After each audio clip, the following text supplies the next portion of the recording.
Times today's headlines অনুষ্ঠানে সবাইকে স্বাগত জানাচ্ছি। আমি মাহফুজুল্লাহ বাবু।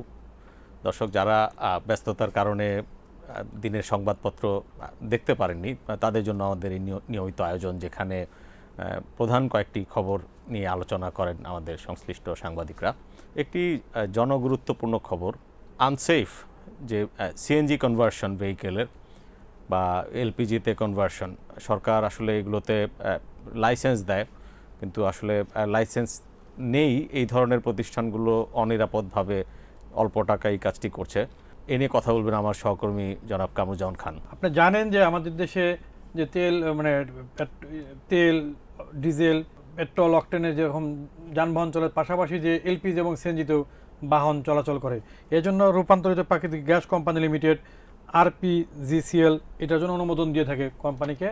এ পর্যন্ত সরকার 180টি প্রতিষ্ঠানকে অনুমোদন দিল, যারা কনভার্সনের কাজটা করে অনুমোদন দিয়েছে। 180টা কোম্পানিকে অনুমোদন দিয়েছে, এর মধ্যে 121টা কোম্পানি কাজ না করার কারণে সেগুলি বন্ধ হয়ে গেছে। তবে এখনও 59টি কোম্পানি বাজারে আছে যারা কাজ করে। তবে যে রিপোর্টটার জন্য আজকে আলোচনা, সেটা হচ্ছে যে এই যে 59টা কোম্পানির বাইরে অনেক কোম্পানি, মানে ভুইফুর কোম্পানি পাড়া মহল্লায় শহরের অলিগলিতে গজে উঠছে, যারা সিলিন্ডার একটা কিনে নিয়ে গেলেই সেটা সিএনজিতে কনভার্সন করে দেয়, এলপিজিতে কনভার্সন করে দেয়। ঢাকার অলিগলিতে আপনি দেখবেন যে ঢাকার ডিলু রুট, মিরপুর মাজার রোড, উত্তরা, বংশাল, সেগুনবাগিচা অনেক এলাকাতে আছে। এগুলি এতটা অপরিকল্পিতভাবে এবং অবৈজ্ঞানিক পদ্ধতিতে করা হচ্ছে যে যেটার জন্য মানুষের জীবন স্ট্যান্ডার্ডটা থাকে না।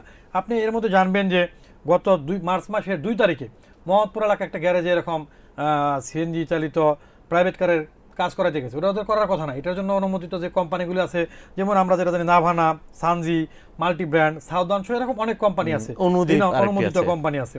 এর বাইরে এই যে অলিগলিতে যাওয়ার পর একটা অ্যাক্সিডেন্ট হয়েছে ওই গ্যাসের লিকেজ থেকে, সেখানে গ্যারেজ মালিক সহ 8 জন দগ্ধ হয়েছে।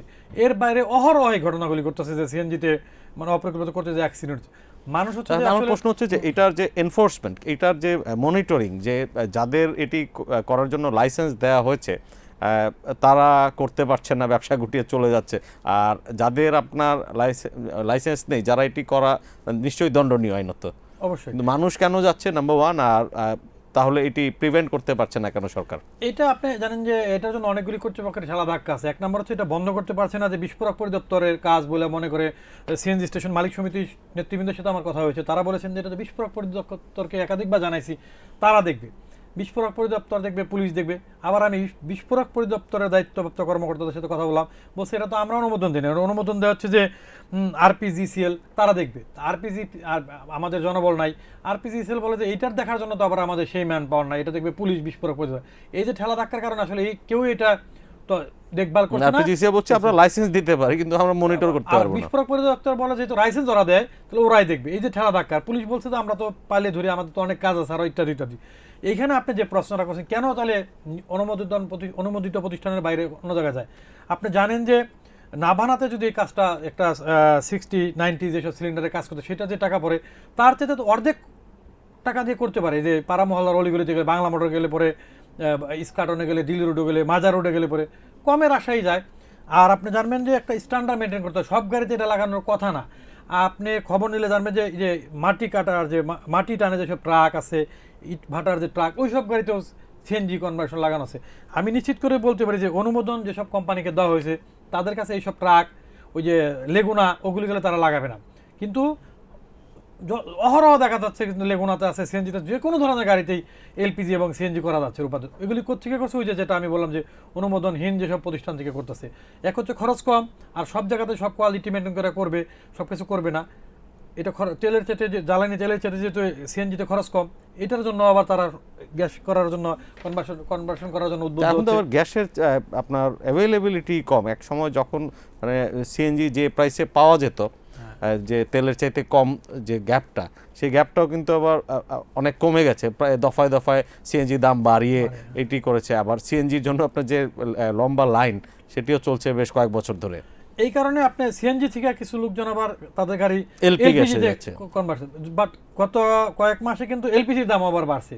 আর এখন যে যুদ্ধ চলছে, যে মধ্যপ্রাচ্যে যে পরিস্থিতি, এতে করে তো তেল, এলপিজি, গ্যাস সবই অনিশ্চিত হয়ে গেছে। একটি বিষয়ে পরিবর্তন আশা করছিলাম অ্যাটলিস্ট আমরা সাংবাদিকরা, যে সরকার পরিবর্তনের পরে যে বিভিন্ন সরকারি দপ্তরের নথিপত্রগুলো ওয়েবসাইটে যেগুলো থাকে, রিপোর্ট, বিভিন্ন ধরনের পরিসংখ্যান বা আদার্স সব কিছু, এগুলো দেখা গেছে যে এই যে অন্তর্বর্তী সরকার এসে আওয়ামী লীগ সরকারের সময়কার অনেক রিপোর্ট তারা ওয়েবসাইট থেকে নামিয়ে ফেলেছে। আবার একই কাজ এখন দেখা যাচ্ছে যে বিএনপি সরকার এসে অনেক গুরুত্বপূর্ণ নথি কিন্তু ওয়েবসাইট থেকে তারা আপনার সরিয়ে দিচ্ছে। আমার সঙ্গে আছেন আমার সহকর্মী জনাব আরিফুল ইসলাম মিঠু, তিনি এ বিষয়ে প্রতিবেদনটি করেছেন, তার কাছ থেকে আমরা বিস্তারিত শুনব। রোববার একটা প্রেস কনফারেন্স ছিল টিআইবিতে। তো টিআইবির নির্বাহী পরিচালক ইফতেখারুজ্জামান অভিযোগ করেছেন যে বিএনপি সরকার অন্তর্বর্তীকালীন সরকারের যেসব নথিপত্র ছিল, তথ্য ছিল ওয়েবসাইটগুলোতে, এগুলো মুছে ফেলেছে। এইটা একটা নতুন বিষয় না। অন্তর্বর্তীকালীন সরকার যখন আসে, তারপরে আওয়ামী লীগ সরকারের আমলের 15 বছরের বার্ষিক প্রতিবেদন সহ গুরুত্বপূর্ণ তথ্য যেগুলো সাধারণ নাগরিক সহজে ওয়েবসাইটে ঢুকে পেত, সেগুলো সব ডিলিট করে ফেলেছিল। অর্থাৎ প্রায় 60টা মন্ত্রণালয় ডিভিশন, তার মধ্যে অর্ধেকই 25টার সবগুলো মুছে ফেলেছিল। তো এইটা একটা বড় ক্ষতি, একটা জিনিস যেটা মানে পলিটিক্যাল ইন্টেনশন থেকেই করা হয়েছে বোঝা যায়।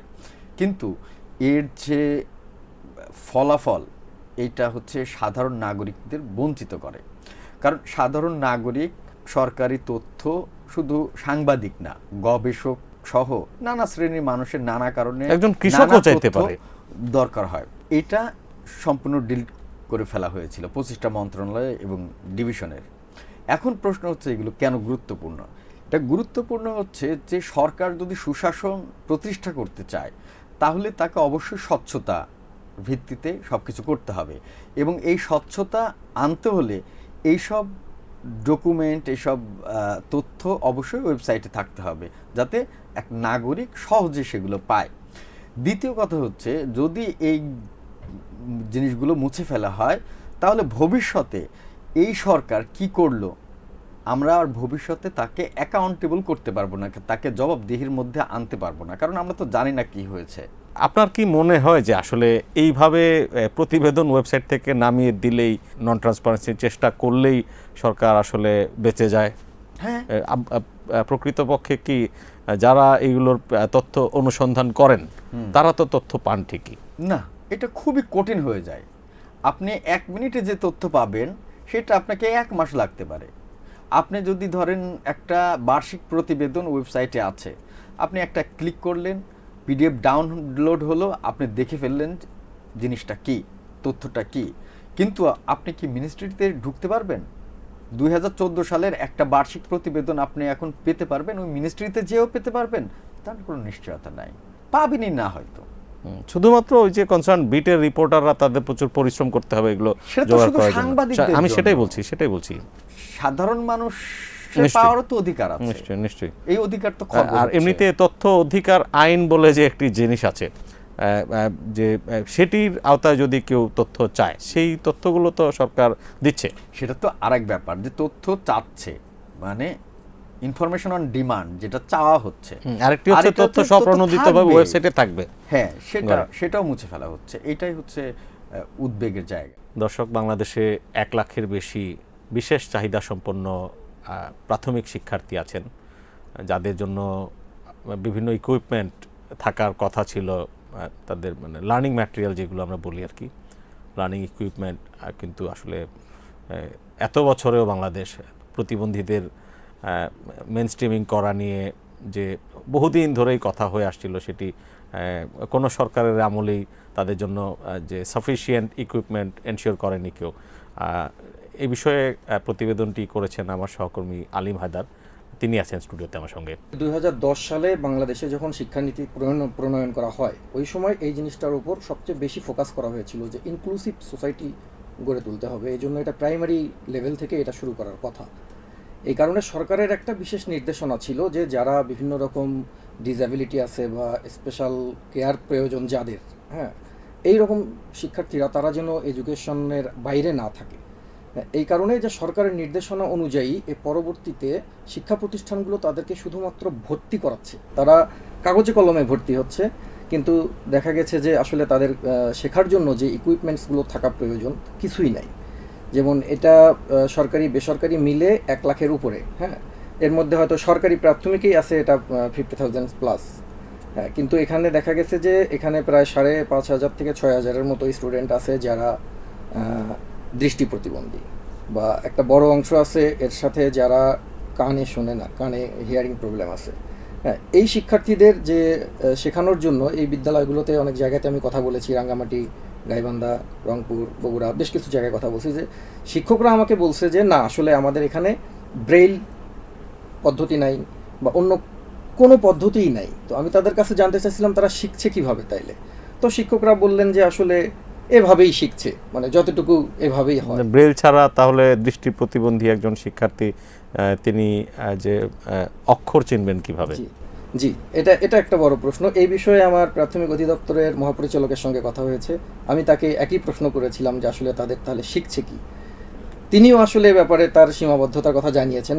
তিনি আমাকে উল্টো বলেছেন যে এটি একটি সুন্দর কোশ্চেন, কিন্তু সরকার কখনো আসলে এগুলোর বিষয়ে কখনো উদ্যোগ নেয়নি। আমাদের প্রতি নির্দেশনা আছে ইনক্লুসিভিটি এনশিওর করা, কিন্তু ইনস্ট্রুমেন্ট আসলে নাই বাংলাদেশের কোনো প্রাথমিক বিদ্যালয়ে বা সরকারি বেসরকারি পর্যায়ে নাই। কিন্তু হ্যাঁ, উনি আমাকে যেটা বলেছেন যে যাদের হাঁটা চলাফেরায় কিছু সমস্যা থাকতে পারে এইরকম এদের জন্য হয়তো র্যাম্প সুবিধাটা তারা চালু করতেছে আর কি। এটা অলমোস্ট 60%-এর বেশি স্কুলে তারা করে ফেলছে, শুধু র্যাম্প, বাকিগুলো নাই। আর তিনি আমাকে একটা আশার কথা শোনালেন শেষ পর্যন্ত, সেটা হচ্ছে তারা একটা পাইলটিং প্রজেক্টে যাচ্ছেন, সেটা শুধু সরকারি বেসরকারি মিলিয়ে। এটা মাত্র 3টা উপজেলায়। Piloting for what? যে আপনার দৃষ্টি প্রতিবন্ধীদের বা কাদের জন্য পাইলটিংটা? এটা তারা বিশেষ চাহিদা সম্পন্ন শিশু, এটা নট অনলি দৃষ্টি প্রতিবন্ধী বা তারা ওইদিকে যাচ্ছে না, এটা তারা মূলত অটিজম বা অটিজমের তো অনেক রকম প্রকারভেদ আছে। এটা নিয়ে আমি শিক্ষাবিদদের সাথে কথা বলেছি, তারা বললেন, একজন শিক্ষাবিদ উনি মঞ্জুর আহমেদ, উনি খুব ভালো এসব বিষয়ে কাজ করেছেন। উনি আমাকে বললেন যে আসলে এটা করার কোনো সুযোগই নেই বাংলাদেশে এখন, কারণ প্রতিবন্ধকতার অনেকগুলো স্টেজ আছে। এই স্টেজগুলো তো আগে আপনাকে আইডেন্টিফাই করতে হবে। এটা নির্ধারণ না করে আপনি তো তাদেরকে আসলে কি পড়াবেন, কার কি ধরনের হেল্প লাগবে, কি ধরনের ইনস্ট্রুমেন্ট লাগবে, কে কোন স্টেজে আছে, এইটা আইডেন্টিফাই করার মতো কোনো ব্যবস্থাই নাই আমাদের দেশে। তো সেই জায়গা থেকে আসলে এটা অনেকটা আকাশকুসুম কল্পনার মতো, যে হ্যাঁ, কিন্তু কাগজে কলমে আছে। গ্যাস বিদ্যুতের যে সরবরাহ সংকট, এর মধ্যে রেশনিং চলছে।